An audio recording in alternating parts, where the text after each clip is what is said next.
बस व्यवस्थित पडू नकोस.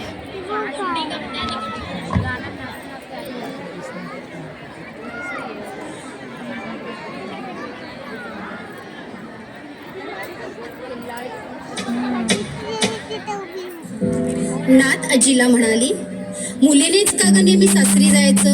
आपलं घर सोडून तिनेच का परक घर आपलं मानायचं? तिच्याकडूनच का अपेक्षा जुनं अस्तित्व विसरायची? तिच्यावरच का जबरदस्ती नवीन नाव वापरायची? जी म्हणाली, अगं वेडे, हा तर सृष्टीचा नियम आहे.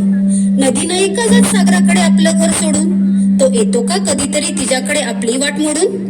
तिचं पाणी किती गोड तरीही ती सागराच्या खारट पाण्यात मिसळते. आपलं अस्तित्व सोडून ती त्याचीच बनून जाते. एकदा सागरात विलीन झाल्यावर तीही सागरच तर होते. पण म्हणून नेहमी तिच्या पुढेच नतमस्तक होतात लोक. म्हणून नेहमी तिच्या पुढेच नतमस्तक होतात लोक. पाप धुवायला समुद्रात नाही तर गंगेतच जातात लोक, गंगेतच जातात लोक. आई, बाबा, मारू नका मला. आई, मला जगायचंय ग. मला खूप मोठं व्हायचंय ग. राणी लक्ष्मीबाई, देवकी, जानकी, मला सावित्रीबाई व्हायचंय ग.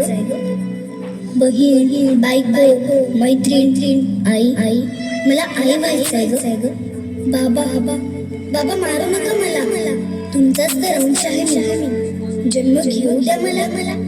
दादाची लाडकी बहीण, नवऱ्याची समजूतदार बायको, तर मला तुमच्या मायेची सवय व्हायचंय. स्त्रीचा सन्मान करणारा, शोभा जन्माला घालणारी मला जिजाऊ माऊली व्हायचंय. आई, बाबा, मला जगायचंय. या जगात स्वतःचं एक वेगळं अस्तित्व निर्माण करायचंय. मला जगायचंय. आई, बाबा, माझा श्वास गुदमरतोय. आई.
और लहू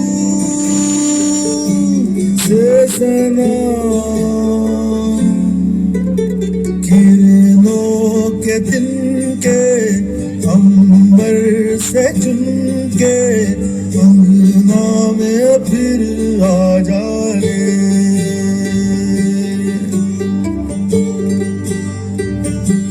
हमने तुझ पे हजारों सितम है किए, हमने तुझ पे जहां भर के जुल्म किए। हमने सोचा नहीं तू जो उड़ जाएगी, ये ज़मीं तेरे बिन सूनी रह जाएगी। किसके दम पे सजेगा मेरा अंगना, ओरी चिड़ैया मेरी चिड़ैया अंगना में फिर आ जा रे।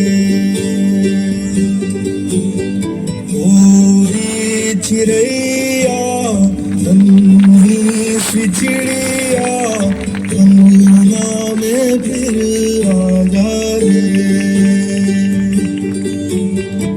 ओरी चिड़ैया। आत्ता तरी विचार करा, वंशाचा खरा दिवा कोण तुम्ही ओळखा.